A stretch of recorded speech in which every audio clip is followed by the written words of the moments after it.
ಈ ಕಥಾಮೃತಪಾನ ಸುಖ ಸುವಿವೇಕಿಗಳಿಗಲ್ಲದಲೆ ವೈಶಿಕ ವ್ಯಾಕುಲ ಕುಚಿತ್ತರಿಗೆ ದೊರೆವುದೇ ಆವ ಕಾಲದಲ್ಲಿ. ಲೋಕವಾರ್ತೆಯ ಬಿಟ್ಟು ಇದನವಲೋಕಿಸುತ್ತ ಮೋದಿ ಪರಿಗೊಲಿದು ಕೃಪಾಕರ ಜಗನ್ನಾಥ ವಿಠಲ ಕಾಯ್ವ ಕರುಣದಲ್ಲಿ. ಆನಂದಸ್ಯ ಪದಂ ವಂದೇ ಬ್ರಹ್ಮೇಂದ್ರಾದಿ ಅಭಿವಂದಿತಂ ಪೂರ್ಣ ಸರ್ವಗುಣೈಕಾರ್ಣಂ ಅನಾದ್ಯಂತಂ ಸುರೇಶಿತುಃ ದಾಸವರ್ಯಂ ದಯಾಯುಕ್ತಂ ದೂರೀಕೃತ ದುರಾಶಿಷಂ ಹರಿಕಥಾಮೃತ ಸಾರವಕ್ತಾರಂ ಜಗನ್ನಾಥ ಗುರುಂ ಭಜೆ. ಶ್ರೀ ಹರಿಕಥಾಮೃತ ಸಾರ ಕಲ್ಪಸಾಧನಾ ಸಂಧಿ ಪದ್ಯ 63. ಈ ಕಥಾಮೃತ ಪಾನ ಸುಖ ಸುವಿವೇಕಿಗಳಿಗಲ್ಲದೆ ವೈಶಿಕ ಎಂಬ ಈ ಪದ್ಯದಲ್ಲಿ ಶ್ರೀ ಜಗನ್ನಾಥದಾಸಾರ್ಯರು ಅವಿವೇಕಿಗಳು ಈ ಕಥಾಮೃತ ಪಾನದ ಸುಖವನ್ನು ಪಡೆಯಲಾರರು.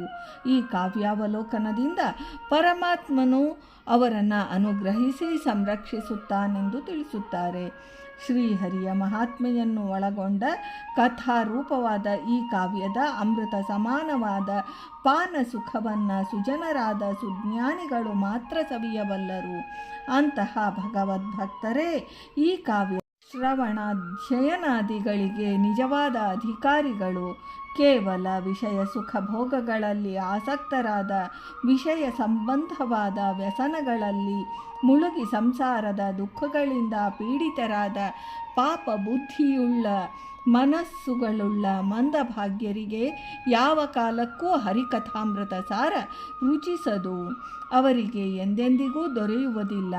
ಸಾಂಸಾರಿಕ ವಿಷಯಗಳನ್ನು ಬಿಟ್ಟು ಲೋಕವಾರ್ತೆಯ ಬಿಟ್ಟು ಶ್ರೀಹರಿಯ ಚರಣ ಕಮಲಗಳಲ್ಲಿ ಮಧ್ಯಭಂಗರಾಗಿ ಕಾವ್ಯಗತ ಶ್ರೀ ಪರಮಾತ್ಮನ ರೂಪ ಗುಣ ಕ್ರಿಯಾ ಲೀಲಾ ವಿಷಯಗಳಾದ ಕಥಾನಕವನ್ನು ನೋಡುತ್ತಾ ಅಧ್ಯಯನ ಮಾಡುತ್ತಾ ಆನಂದ ಪಡೆಯುವವರೇ ಪುಣ್ಯವಂತರು.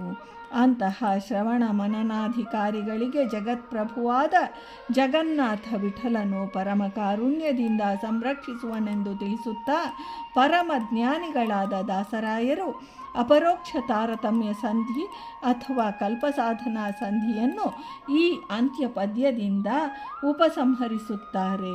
ಭಾರತೀ ರಮಣ ಮುಖ್ಯ ಪ್ರಾಣಾಂತರ್ಗತ ವೃಂದಾವನ ವಿಹಾರಿ ಶ್ರೀಕೃಷ್ಣಾರ್ಪಣಮಸ್ತು.